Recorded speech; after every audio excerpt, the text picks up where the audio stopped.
आणि आता वेळ झाली आहे ती एका विशेष मुलाखतीची. वनवास हा अभिनेते नाना पाटेकर यांचा नवा सिनेमा लवकरच प्रेक्षकांच्या भेटीला येतोय आणि त्याच निमित्तानं त्यांच्याशी झालेला हा दिलखुलास संवाद बघूयात.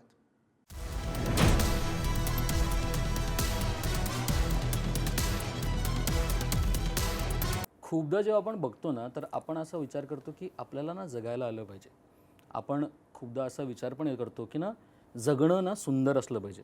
मग असा विचार येतो की जगण्याला ना आपल्याला स्वतःला स्वतःचा रस्ता सापडला पाहिजे, आपण त्याच्यावरून चाललो पाहिजे. पण कुठेतरी कानाकोपऱ्यात आपल्याला कुठेतरी व्यक्ती दिसतं, ज्यांचं जगणं आपल्याला आवडत असतं, त्यांचं आयुष्य आपल्याला आवडत असतं, त्यांचा संघर्ष आपण पाहून या संघर्षातून ते कसे काय बाहेर पडले, हा अनेकदा प्रश्न पडतो. आणि तो प्रश्नाचं उत्तर असतं की त्यांच्यासारखं जगून बघूया. मला ज्यांच्याकडे बघून असं वाटतं ती व्यक्ती आता माझ्यासोबत आहे. नाना सर, खूप खूप स्वागत आहे. थँक्यू. पुढारीवर आणि पुन्हा स्वतःसारखंच जगायचं, अर्थात कधीही कोणालाही. कारण प्रत्येकाच्या वाटा वेगळ्या असतात, अर्थात त्यांच्या आयुष्यातले अनुभव वेगळे, आलेले प्रसंग वेगळे, विवंचना वेगळ्या, तुझ्या वेगळ्या, माझ्या वेगळ्या. त्यामुळे कुणाला पाहून आपण त्याच्यातून एकच घेऊ शकतो, हसत कसं राहायचं. तू जर म्हणत असशील की मी ह्यांना पाहावं आणि शिकावं, तसं मी तुलाही पाहून शिकतो. तसं प्रत्येकातून कुठली तरी छोटी छोटी गोष्ट असते, ती आपण घ्यायची असते, रुजवायची आपल्यामध्ये. आणि रुजली की मग आपल्या नकळत काही ते आहे ते होऊन जात असतं.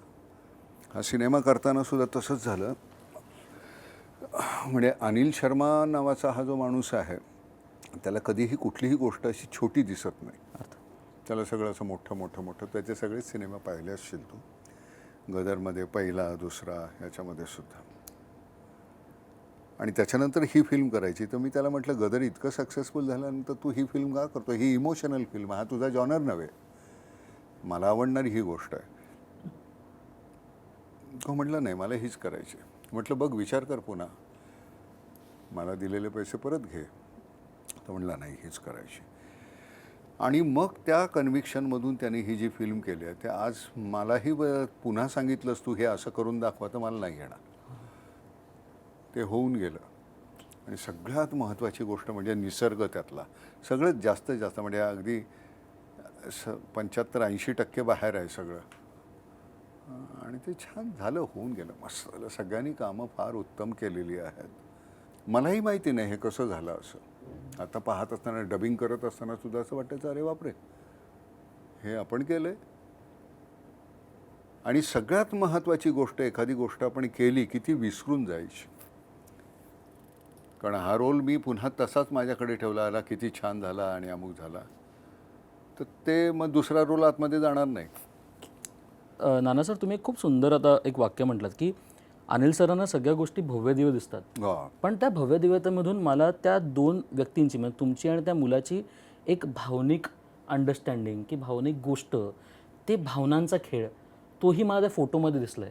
तर कुठे ना कुठे ते भव्य दिव्यतून त्या दोन गोष्टी असणं पण महत्त्वाचं आहे का सिनेमात, की तो भावनांचा खेळ आहे? जोपर्यंत तुमचा भावनांचा खेळ नसेल तर सिनेमाला मजाच नाही ना.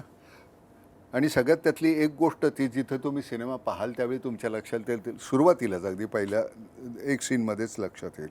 पण ते तसं कॅरेक्टर आहे म्हणून ती अख्खी गोष्ट घडते. ते तसं आहे, त्याचा हे आहे का, अरे बापरे, असं व्हायला लागतं. आणि मग बाकीचं त्या अनुषंगानं तुम्ही सगळा सिनेमा पाहायला लागता. आणि तो असा मस्त आहे, तसं रासवट आहे माणूस तो, असा लेचापेचा नाही आहे, म्हणजे खचून जाणारा माणूस नाही आहे. कुठल्याही गोष्टीला असं अंगावर घेण्याची तयारी आहे त्याची. त्याच्या मागेही कारणं आहेत तशी, तो का आहे तसा, कशामुळे आहे. आणि पुन्हा तेवढाच हळवा आहे. आणि म्हणजे मारायचं झालं तर तू पडशील मारल्यावर, आणि पुन्हा पडल्यानंतर तुला गोंजारून तुला ते मलमपट्टी करणारही तोच असेल. पण ते छान आहे कॅरेक्टर, त्याच्या डायमेन्शन्स इतक्या छान. आणि उगाचच कुठेतरी फार इमोशनल किंवा फार असा अकांड तांडव करणारा असं नाही आहे. स्वाभाविक पद्धतीनं जी माणसं असतात, म्हणजे मला माझी आई, माझे वडील, म्हणजे अशी थोरली वयानं जी मंडळी आहेत ती सगळी आठवत होती ते करत असताना. तुम्ही मागच्या वेळी पण एकदा म्हटलं होतं की ना सगळ्यांनी बोललं पाहिजे. तुम्ही मलाच म्हटलं की बोला, तुम्हाला जे चुकीचं वाटतं ते बोला. हेच खरं आहे का? आणि ते कुठे ना कुठे आजचा युवक ते करताना दिसत नाही का तुम्हाला? माझे वडील होते, ते एकदा त्यांनी माझ्या मुसकटीत दिली ठेवून. आणि तर मला कळलं नाही. म्हटलं काय झालं का काका म्हणायचं. म्हटलं कशाला तुम्ही मारलं मला. आधी चिडलेले होते. पुन्हा त्याने हात म्हटलं मला पहिल्यांदा सांगा. मी हात धरला. म्हटलं मला सांगा. लहान होतो, फार मोठा नाही, 14-15 वर्ष. काय झालं. तर म्हटलं हे नाही, मी तुम्ही म्हणताय ते मी नाही केलेलं, माझा काही संबंध नाही. दादा होता तिथे, त्याला विचारा तुम्ही. काही म्हटलं शहानिशा न करता तुम्ही का मला मारलं. ते बोलल्यानंतर त्यांना असं कधी मी आयुष्यात बोललेलं नाही. तर ते पुन्हा हाताला हिसका दिला. मी हात सोडला. म्हटलं मारायचं तुम्ही पुन्हा मारा, पण हे चुकतंय तुमचं, एवढंच. आता ते वय नव्हतं. आता मी 13 वर्षाचा नोकरीला लागलो होतो, त्यामुळे ते टक्के टोणपे वयाचं हे विसरलो होतो आम्ही. पटकन आम्हाला त्या परिस्थितीने मोठं केलं होतं. त्यानंतर ते वडील, आम्ही रात्री झोपल्यानंतर, ती 1 रूम किचनच होती, झोपल्यानंतर ते मला आईला सांगत होते, आम्ही त्याच्यात इथे आम्ही कसे झोपणार. मी जागा होतो. मी म्हणले आज कधी मी नाही ते त्याच्यावर उगाचच हात उचलला. खरं त्याची चूक नव्हती.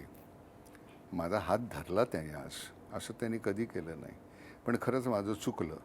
असं करून ते माझ्या डोक्यावरनं हात फिरवत होते. तिथं माझे डोळे वाहायला लागले होते, पण मी जाणू दिलं नाही मी जागा आहे. गंमत कशी होते, आपले आईवडील असतात, त्यांच्या नकळत काहीतरी काय वेळ होऊन जातं. ते आपण ती आडी मनामध्ये ठेवणं, पण माझी ती आडी गेली, कारण ते रात्री त्यांनी डोक्यावरून फिरवलेला हात होता, त्याच्यातून ते संपलं. नंतर मी आणि माझे वडील आम्ही असे मित्र झालो, अगदी छानपैकी. अगदी मग कुठे बहारो फूल बरसाओ मेरा महबूबा असं करून सुद्धा मी त्यात असं कर. तिथं आमची इतकी मैत्री होती. शेवटी ते जाताना सुद्धा ते म्हणायचे की नाना तुला नेहमी असं वाटलं असेल ना मी तुझ्या थोरल्या भावावर जास्त, दिलीपवर जास्त प्रेम केलं आणि तुझ्यावर. म्हटलं मला असं कधीच नाही वाटलं. माझ्यावर तुम्ही डाफरायचं त्याला बरोबर कारण मीच होतो, कारण मी अतिशय वात्रटपणा, वांडपणा, कोणाच्या खोड्या कुरापती, मला रडायला नाही आवडायचं. मी त्या सगळ्या गोष्टी ह्या खोड्या काढण्यामध्ये मी त्या कन्वर्ट केल्या. त्रास व्हायला लागला की कोणाची तरी खोडी काढायची. गुरुजी मला असे बाजूला घेऊन बसायचे, वर्ग असा बसलेला असायचा, कारण सारखं मारायला उठून तिथे कोण जाणार, इथं पटकन सोपं जायचं. पण तेच सगळं आहे ते कदाचित नट म्हणून माझ्या आयुष्यामध्ये इतकं काहीतरी देऊन गेलं मला. तो वात्यपणा तुमच्यामध्ये असायला पाहिजे, फक्त त्याचा त्रास लोकांना होऊ नये एवढंच. या सिनेमातनं तुमच्या आणि त्या मुलाचं एक अनोळखी नातं आहे. म्हणजे तुम्ही तिकडे भेटलात आणि मग त्याच्यानंतरचं नातं डेव्हलप होतं. जर मी तुम्हाला आज प्रश्न विचारला की अशी अनेक नाती असतील ना जी तुमची कदाचित रक्ताची नसतील, पण तुम्हाला पण ती रक्ताची नाती ती तुमची असतातच, आणि ती नाती असतातच असं नाही. अर्थात तर नाईलाजही असतो काही ठिकाणी. हां, म्हणजे हे माझे अमुक भाऊ आहे किंवा बहीण आहे किंवा अमुक आहे, मावशी आहे, काका आहे. खरं तर त्या नात्याला उगाच काहीतरी आहेत म्हणून आहेत. पण काही जण त्या रक्ताच्या नात्याच्या कितीतरी पलीकडची. आमचा अशोक हातोळकर म्हणून आता मित्र गेला, डॉक्टर, म्हणजे आम्हा सगळ्यांचाच, सगळे मित्रमंडळी सगळ्यांचा, बाहेरची आलेली गरीब मंडळी, म्हणजे 100 रुपयामधली त्याची 70 रुपयाची ऑपरेशन्स तो फुकट करायचा. 30 रुपये फक्त कुठेतरी, ते सुद्धा असले तर दे, नाही तर जाऊ दे.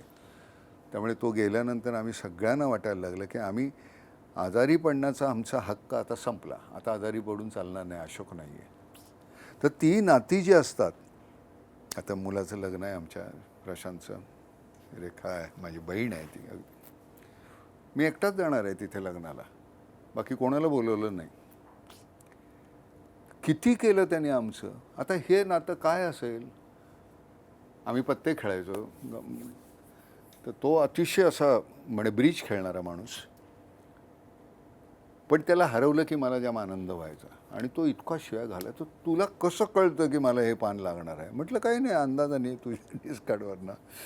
बरं त्याच्यामध्ये 5-50 रुपये हरल्याचं दुःख नाही आहे, हारल्याचं दुःख आहे, रुपयाचं दुःख नाही.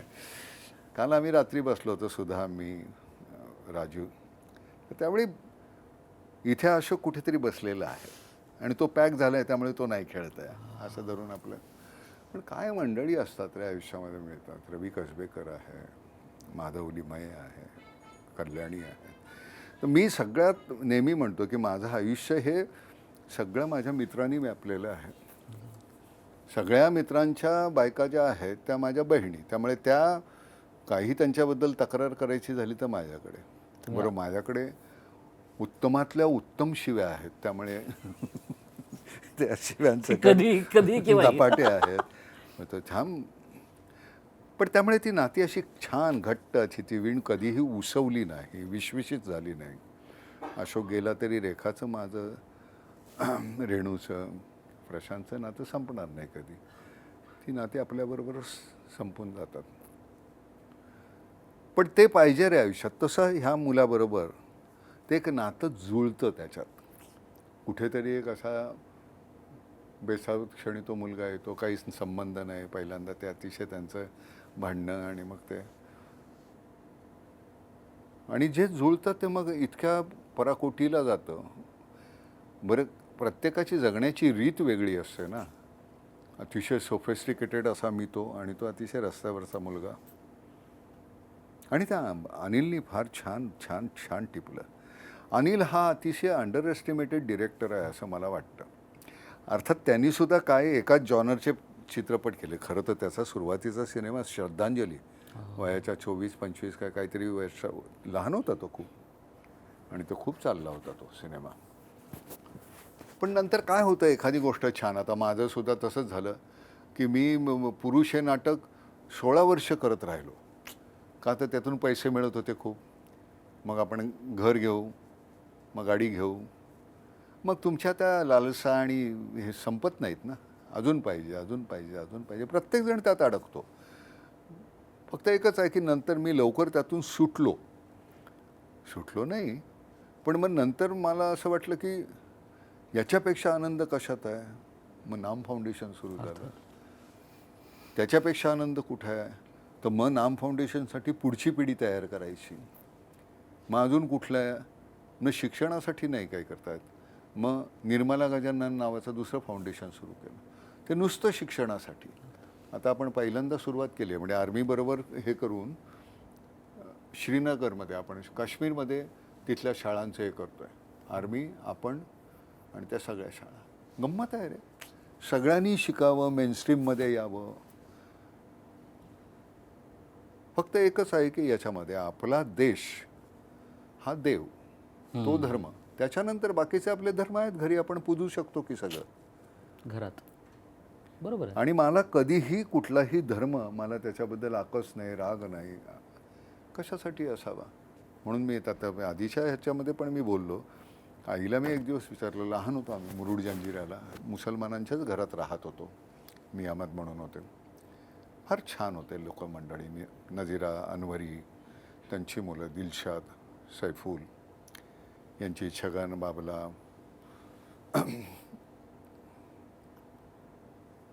तर तिथे राहत असताना मला नेहमी प्रश्न पडायचा, म्हणजे नेमकं काय वेगळं आहे आपण मुसलमान आणि हिंदू म्हणून. मी एकदा आईला म्हटलं, अगं काय असतं ग हिंदू आणि मुसलमानात फरक काय, सांगू मला. ती म्हणली, काय नाही, आपण हात जोडून नमस्कार करतो, ते हात पसरून नमस्कार करतो. धर्मात एवढाच फरक आहे. हे त्या दिवशी जे कळलं ते आजपर्यंत तसंच वाटतं मला. नमस्कार आणि इबादत ह्याच्यामध्ये काय फरक आहे. ते सरते शेवटी आपण तेच मागतो ना. देव म्हणून आपण एक कुठली तरी अतिशय अदृश्य शक्ती आहे, त्याला आपण मान्य केलं, तो देव. मग मीही तूही तेच केलंस म्हटल्यानंतर मग तुझ्यात माझ्यात फरक कसा असू शकेल, हे मला कायम वाटतं. माझ्या सिनेमाद्वारे मी ते कायम सांगण्याचा प्रयत्न केला. मग हिंदू का कोण, मुसलमान का कोण, हे त्याचंच हे होतं. पण आम्हाला हे काही राजकारणी भडकवतात, मग आम्ही एकमेकांची टाळकी फोडतो. आम्हाला आमची चूक आहे, आम्ही आमची एकमेकांची काय एक दिवस त्याचं टाळकं का नाही फोडत, तसं मला नाही वाटतं. ते ठीकच आहे, ते आपल्याला कधी समज येईल तेव्हा येईल. आणि ही जी नाती आहेत, आपण ही नाती जुळत असताना आपण कोणाची जात किंवा धर्म विचारत नाही, की जुळतात जुळतात होतात. मला आजपर्यंत तुझी जात माहिती नाही, तुला माझी माहिती नाही, आणि काही त्याची गरज नाही आहे. जात ही तुम्ही करता काय त्याच्यावर अवलंबून आहे, नाहीतर काही तसं काही. बरं, जात म्हणजे सरते शेवटी काय काय माझा व्यवसाय कुठला त्याच्यावरनं जात ठरायची. मी सुतार असायचो, लोहार असायचो, कुंभार असायचो. घडवणारच होते ना सगळे. प्रत्येकाने फार मोठं काहीतरी साहित्य लिहायला पाहिजे असं काही नाही आहे. त्यांनी घडवलेलं साहित्य आमच्या वाट्याला नाही आलं तर आम्ही कसे जगणार? ती खुर्ची पाहिजेच, ते मडकं पाहिजेच, ती भांडी पाहिजेत. कारण आम्हाला कळतच नाही आहे. प्रत्येकाचं मोठेपण तुम्ही मान्य केलं ना, किती सोपं आहे. म्हणून मला वारकरी पंथ खूप आवडतो सगळ्याच मध्ये. मग नामदेवी आहेत, बहिणाबाई आहेत, कानोपात्रा आहेत, ज्ञानेश्वर आहेत, चोखामेळा आहेत, सगळेच आहेत. सगळी मंडळी एकत्र आलेली. त्याच्यामध्ये सुद्धा आता ह्या नामदेव ह्या जातीचे, मग ते त्या जातीचे आणि हे जातीचे, अशी नतद्रष्ट लोक आहेत. आमचा वारकरी पंथ हा फार छान आहे. तसंच आहे की सरतेशेवटी हा प्रवास काही नाही आहे रे, ही वारीच आहे. अख्खा जीवन म्हणजे वारी आहे. तुम्ही चालत राहायचं, टाळ कुठत राहायचं. धुंद पाहिजे ती धुंदी असेल आणि त्या जगण्याची ना, मला ती मिळाली नशिबानं. सगळंच मला कुठे कुठे कुठे कुठे फिरता आलं. वा, पहिल्यांदा कुठे पनवेलला होतो, मुंबई, अगदीच लहान जन्म. मग नंतर पनवेल 2-3 वर्षाचा, 3 वर्षाचा झाल्यानंतर मुरुड जंजिरा. मग सगळा समुद्र समोर असा छानपैकी अथांग, अगदी कधी एवढं दिसलंच नाही. सगळंच असं एवढं पाहायला मिळायचं. त्यामुळे कधी छोटं असं काही विचार करावा असा नाही वाटला. असं व्हावं आपण, असं होता नाही आलं तो भाग वेगळा. पण तरीसुद्धा रेफरन्स जो होता तो समुद्राचा होता. असा आभाळ एवढं मोठं, काय मजा वाटायची रे. मग त्याच्यानंतर मावशीकडे 1 वर्ष, मग मुंबईला. आमच्या वेळची मुंबई फार वेगळी होती रे. कमाल कमाल कमाल. एकमेकांबद्दल केवढं प्रेम आदर होता. भांडणं होती त्याला सुद्धा गंमत होती. कधीही कुठे टाळकी फोडणं वगैरे नाही आहे. बरं, ते इतकं गलिच्छ झालेला प्रकार होता ज्यावेळी पार्टिशनच्या वेळी. इतका रक्तमासाचा चिखल पाहिलेली मंडळी. त्यामुळे त्याच्यानंतर त्या लाल रंगाचा इतका तिटकारा आला होता सगळ्यांच्या मनात. त्यामुळे जगण्याला नवीन उर्मी येण्यासाठी सगळेजण एकमेकांशी असे होते. होईल, पण सगळं छान होईल, त्याच्याबद्दल वाद नाही. जेव्हा आपल्याला ते आकलन होईल त्याचं, ह्या पुढाऱ्यांच्या मागं आपण धावणं अजिबात चुकीचं आहे. किंवा त्यांनी जे केलेलं आहे चुकीचं ते पटकन त्यांच्या पारड्यात घालायचं, सांगायचं, बोलायचं. तुम्ही प्रत्येकजण आता काय गोंधळ झालेला आपल्यापुरता जगतोय, तो गोंधळ झालेला इथे. म्हणून ती मंडळी, तो एक रस्त्यावरचा माणूस त्यांना ज्यावेळी आपला वाटतो, आणि मग त्यातलं काय गंमत आहे, मजा आहे त्यातली. रुसणं आहे, फुगणं आहे, मारामारी आहे, त्यातनं एकमेकांबद्दल कमालीची कणव, प्रेम, वात्रटपणा.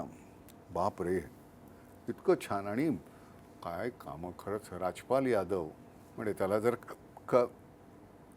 आणि अश्विनीला राष्ट्रीय पुरस्कार मिळाला तर मला नाही आश्चर्य वाटणार. अशी सहज कामं करून गेलेली आहेत. अश्विनी तर फार ग्रेटच आहे. म्युझिक इतकं छान केलेलं आहे.